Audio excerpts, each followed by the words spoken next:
for now on this level, talking about pain, talking about fear, and also how to manage pain in creative, different types of ways. We all have different gifts. Becky herself is an artist, and we wanted to share one of her gorgeous paintings. So tell us a little bit about your painting, Becky. Well, the attitude. Okay, the attitude. One of my favorite subjects to paint is women, because I think women are so interesting with so many facets to their lives, and as an artist, I like to be able to transfer feelings to my canvas, and that's one of my challenges. With this one, I just think this is actually a silent film star, Norma Talmadge, from a long time ago, but I liked her attitude. I liked the fact that she is in sort of a regal positioning, yet she is thinking about something as far as I'm concerned, and I like to challenge the person who's looking at the painting to try and figure out what's going on. So I love to try and paint feelings. Nice. Mm-hmm. Yeah. Tell us about your hobby. Okay, so I have a few of them, but I mean, I've written poetry. A lot of times, the poetry that I've written has just been out of my pain.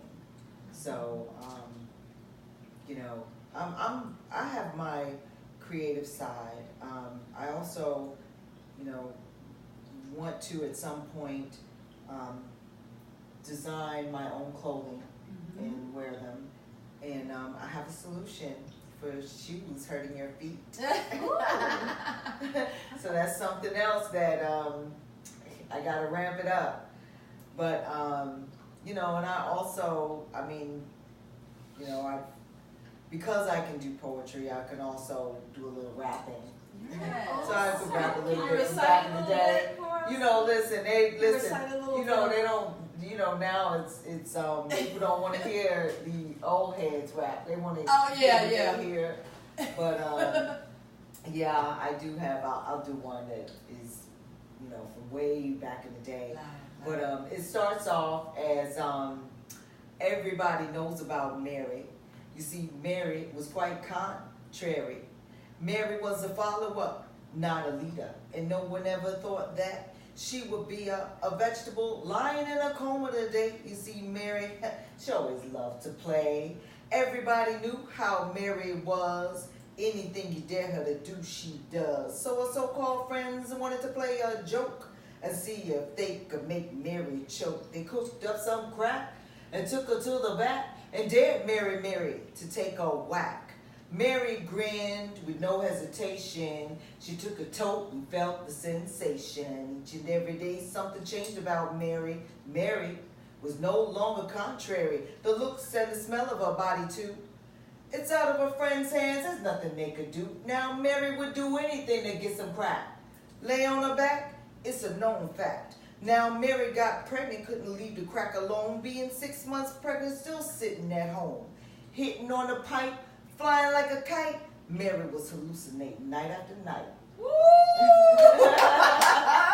Oh my God! And I did write that, so nobody can sue. Awesome. Yes, it's published. That's mine. I wrote it. Wow. Tonya, I'm dying. That was fabulous. Yeah. So that was back in the day. That was back when, you know, drugs was really prevalent, because in our era, a lot of the parents ended up being, you know, and I can honestly say victims of, you know, drugs and prison and, you know, alcohol abuse and things like that.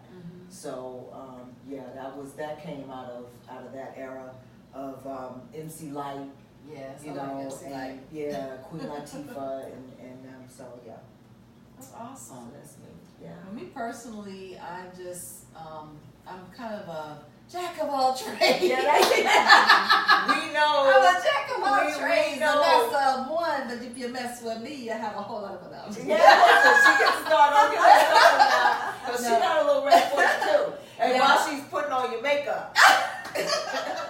But you know, I have found myself, you know, when I have been in pain at sometimes, and just thinking. When I used to think all the time and didn't talk so much, I would write. I'd write a lot of things to bring it out. I didn't realize I was being therapeutic by, writing things out. But one book I have a couple of books I'm working on, but one book I have, and Becky and I've talked about it before, is My Best Self with the B Factor. I think what it is.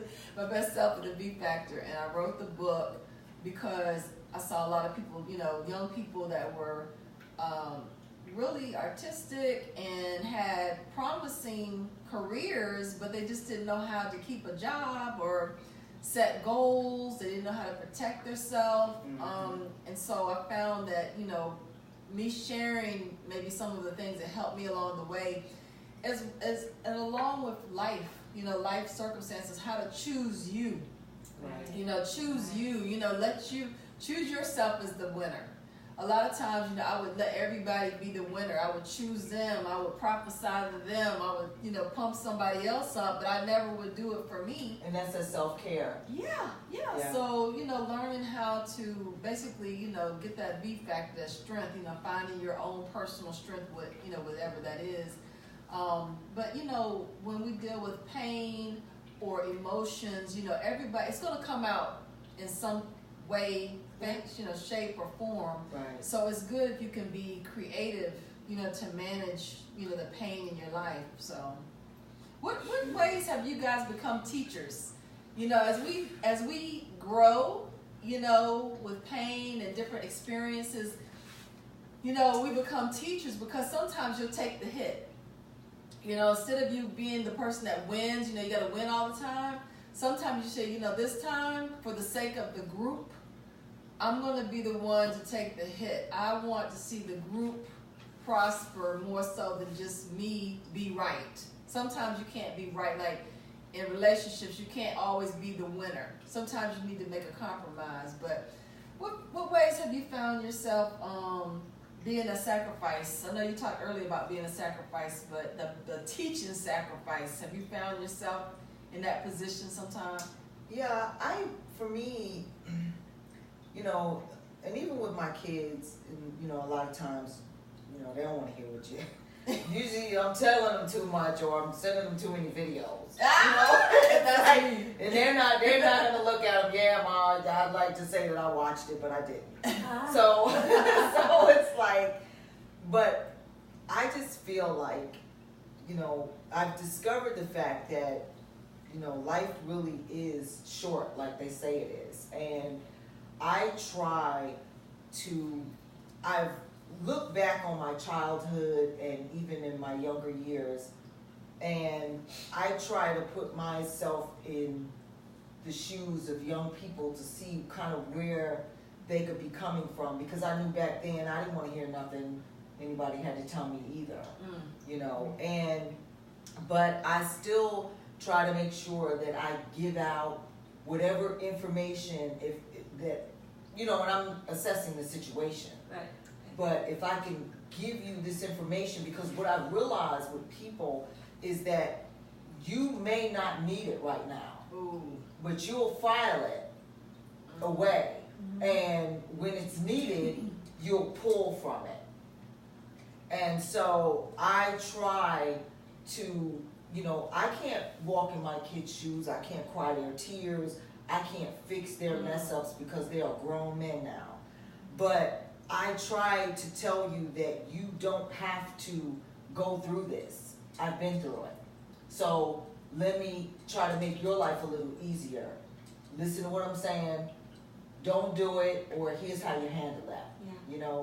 And so with me, that's, and even strangers, and sometimes you'll see a situation can call for some motivation, and you may not know this person, but, and I'm empathic, so I feel energies, and that's hard too, because you carry a lot of that. Instead of releasing stuff, you tend to carry it.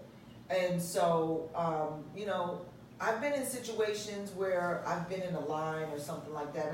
I don't because this is not a bragging session, so I don't want to talk about something that I've done, because I feel like that what I did was done and it was real, and of course, yeah. You know what I mean? It's not something for me to really talk about, but you know, I've been in a situation where I've seen someone else's need, and you know, sometimes I don't always have, you know, the means, but sometimes I've had the means, and if I have the means, if I'm in line at the store or something like that, and I could see a situation, and I know beyond a shadow of a doubt where this person is in their life, then if I can do something and be that teacher and show them, because that extension of love is something that I pray that they will never forget, and they will be able to extend that on to others, because they're not coming from a place of love, they're coming from a place of lack. Yeah, You and know? that's so important. Thinking about, you know, when I went through life change of, you know, going through divorce and everything like that, you know, I had to kind of start from scratch. You know, I had to start from scratch. Sometimes So, it's just you started from scratch. Even from scrape. Yeah, scratch From and scraping. Yeah. You know, and you know, but I'm so thankful that I was not too proud to have 3 jobs. You know, like, you know, my dad always taught me to, you know, you just do what you can do. You know, you work hard. You know, you try to be honest about things, and you know, you do what you can do. And I'm glad that I had, you know, the background of having a college degree. I'm glad I have 2 beauty school degrees. But you know, when it's all said and done, sometimes at some points it really doesn't make that much difference. You know, degrees are great, and I don't ever discourage you not to have a degree. But at the same time, sometimes it's just you against the world. And your degrees, even though they're good to have, does not always guarantee a job. So you have to have some type of initiative. You have to be humble. You know, you have to be willing to do whatever it takes for you to be able to, you know, pay your bills, or, you know, whatever's going on. You know, you cannot always go get your hair done. You can't always get your nails. You know, I used to have a nail salon, and you know, I do my own nails and all that kind of stuff. I mean, you can't wear, you know, red bottom shoes or something like that, but, you know, it's okay. And I'm glad that, you know, I had it within me to not worry about how I looked and perceived to other people, because one truth I can tell you is most of my life I grew up worrying about what everybody thought about me, because I was always kind of, maybe I wasn't taught it, but for some reason I caught the fact that, you know, you need to, you know, be, you know, responsible, and you need to be the one always doing the right thing, and you need to, you know, you have this legacy that you're, you know, that you think that you're following, and sometimes you have to realize that, well, guess what? You know what? I was as perfect as I could be at that time, but it didn't make my life was going to be perfectly easy. It didn't mean that, you know, I wasn't going to go through some hard times, or it doesn't mean I wasn't going to go through a divorce. Right. And everybody doesn't have that story, and I hope that they don't. Right. My mom and dad was married for 60-some years, so, you know, she didn't have that kind of a story. But finding that my story was, okay, I have to now go through this particular part of my life and start all over again, I learned that I don't need to worry about what everybody thinks about me. Right. If I'm feeling good about me on the inside, and I know what I'm doing, what I need to be doing, I don't need to worry about what everybody's thinking, because everybody is always going to have their own thoughts about you. It doesn't matter how good, nice, whatever you think, or how bad you are. You know, whatever it is, people have their own conceived and preconceived notions about you. So you just have to live your truth. Tonya always says, you know, walk in your truth. And just live it. Yeah. So, you know, going through the point of having, you know, my 3 jobs I pulled together, and then going into my one job, you know, that I'm thankful for. But I'm always a person at, you know, by being in my age, I'm always working on something. Right. I'm going to always work on something. And I think that because it gives you mental security, emotional security, because if you're so focused on one thing and so dependent on one thing, what happens if it dissolves? What happens if it goes away? Where do you go? What do you do? Like, what is your plan B? Have you even thought about a plan B? And you know, it used to be where people would have 7 careers in their lifetime. This was like 12, 14 years ago. About 7 years ago, now it's up to 11 jobs, 11 careers, unless you're maybe a doctor or lawyer in your lifetime. And you have to be flexible because the world is completely changing. So me personally working on other projects gives me peace, a peace of mind. And then that way, if some type of pain is thrown at me, I'm better able to manage it because I spread it out. Right. I catch it, and then I just spread, you know, so that it's not all in one place, you know. And so that's basically how I manage pain. And also, I don't abandon you. I won't abandon you like I normally would abandon people. But what I do is I compartmentalize it. Right. And I'll say, okay, I'm going to open that drawer today, but tomorrow that drawer is going to be closed for about 2-3 days. Right. And then I'll open that drawer again when I'm ready to open that drawer. But maybe right now I'm not ready to open that drawer and deal with that person or situation. But it's there. I haven't abandoned it like I would before. I'm completely like, I don't even want to know you forever. What about you, Beck? Well, I'm still thinking, so come back to me. Really, I'm still thinking. Yeah. So basically, when we're talking about pain and fear, the fear factor. Fear factor. You know, people are very good. Like we all ladies have these cute shoes on today. Look at that. Let me tell you something. That's a bad shoe right there. You gotta put that up there on Mine the camera. Mine are really neutral. Yeah, you gotta put that up on the camera. Honey, this is beautiful. This is fear factor. Like, people have a way of dressing themselves up. You know, we can dress ourselves up. We know how to put that mask on correctly. And be a mess on the inside. You're not going to know anything. All you're going to know is you see some sparkles and some shine. You have no idea of what's going on the inside. And that's like the fear factor. It's like our protection. It protects us from the fears that we have. So, you know, like they say, you shouldn't really try to judge people. Right. Because maybe this woman here decides that it's important for her to wear this particular kind of a coat, or say she has to have a particular car, or, you know, maybe she has to live in a particular place or something like that. That may just be her shield from the world or whatever that is that she's fearing. Right. So what do you think about that? Well, for me, it's more about coping.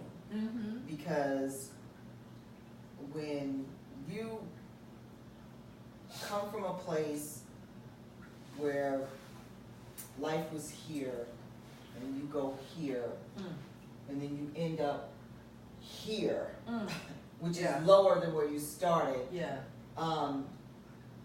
you mentally you can still be at times here. Yes. Yeah. But you're living here. Yeah. So you have to bring yourself into reality that you're not there anymore. Yeah. And, you know, it's funny because status brings such a respect from people. And fake, it's probably fake, okay? But regardless, it brings a certain amount of respect. Yeah. And once you fall, you know, people don't even want to have anything to do with you. Well, would you say fall or even just arrive at a lower position? No, I'm going to say fall because what you go through is like falling. Okay. The feeling of it is unpleasant. So when you hit that ground harder than you've ever hit it before in your life, you know, and you've affected other people's lives as well, you know, it takes a toll on you. Yeah. There's a feeling of loss, right? Yeah, a huge feeling of loss. Because, and even in my situation, you know, and I don't think people really even realized how much I lost. And it's not taken away from what other people lost, but, you know, I went to completely homeless. I was at the bottom. And so you know, this is something that I never experienced in my life. I didn't come from that, didn't know anything about it, but I knew, you know, the homeless, you know, you walk into work, you know, downtown, and they're there, and you know, here's $1 or however you do it. And I'm not taking anything away from any you know, level that people are on. Right.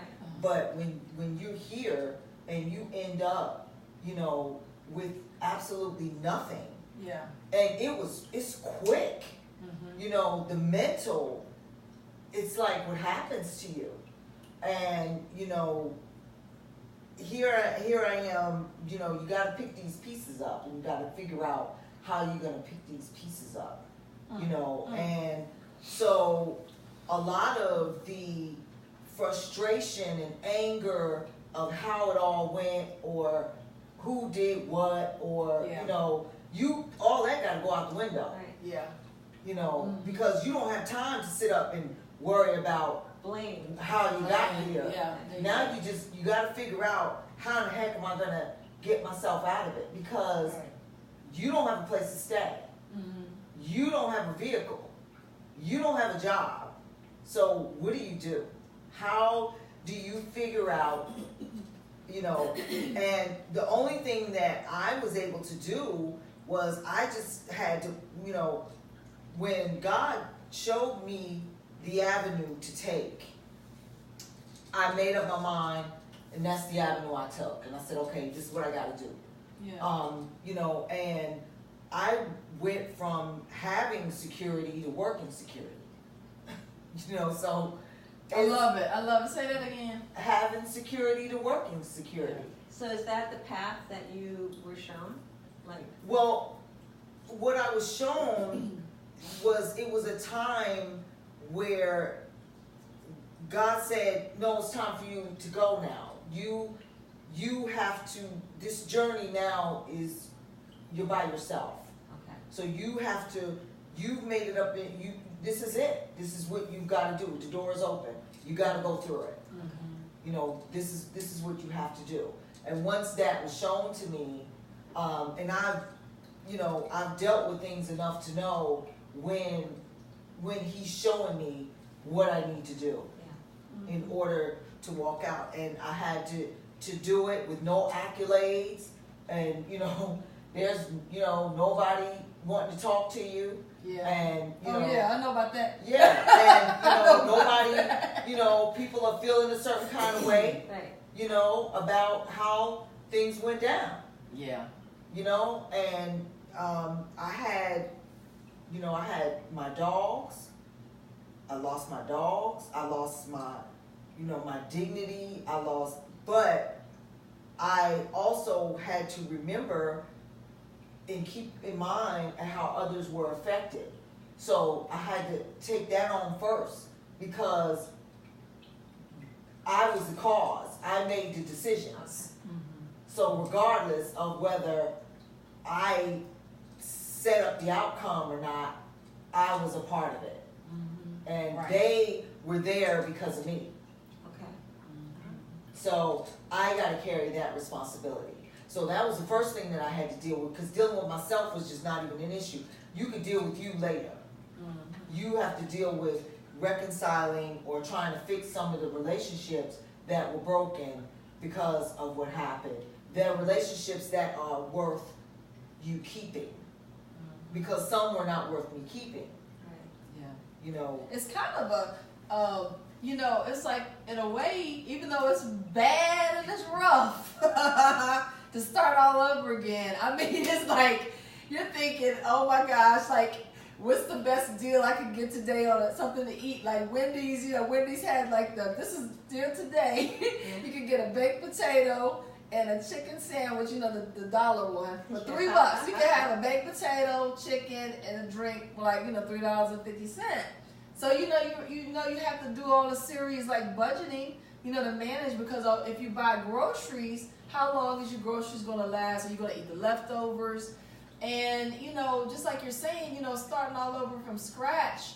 I don't even know if I can say it was totally humbling or anything, because I think I've always been pretty much a humble person. I've gotten more I have a more confidence as I've gotten older because I don't care. Right. You know, I really don't Certain care. things, you know, about what people think about me Yeah. as much. I mean, you know, because they And think I'm what they grateful want to for that wisdom. Yeah. I really Yeah. am. That Yeah. time gives Yeah. you, because you realize it really doesn't matter Yeah, what it people doesn't. think. And I think as we age, like I know my mom, she's Yeah. 90, Yeah. and she's a respectable woman and everything.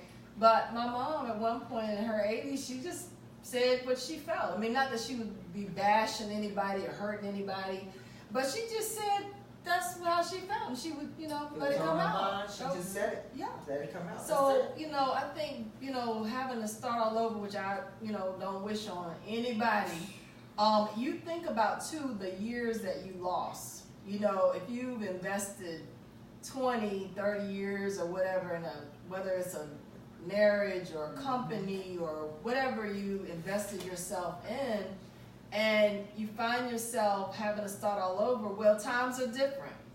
You know, how much flexibility do you have? You know, you have to be very flexible and willing to change your mindset to how things used to work and how it worked for you. You have to find a new path. And, you know, but what I did find in the midst of all these things was that, you know, and even in my quietness, people are watching you. You know, your coworkers are watching you. You know, just people that have known you in the past. You come back to town, they knew who you were. Yeah. They knew who you were, and now they're trying to figure out, well, who is she now? You know, where are you working at? What you doing? You know, but you know, I think when you've lived your truth, you know, you pretty much rely on the fact that, hey, I'm the same person. I'm maybe not driving a Rolls Royce or whatever. Not that I ever drove Rolls Royce. Yeah. I would like a Bentley. Anybody want to donate out there? But you know, you just do it. And I love people like Bruce Lee and some of these people, Arnold Schwarzenegger, different ones that have, like, you know, had real humble beginnings. Jackie Ma, you know, he's the man that owns Alibaba. You know, his life was such that throughout his life, people always rejected him. So he had to find his way, and he couldn't even become a bellhop because his cousin looked better than him.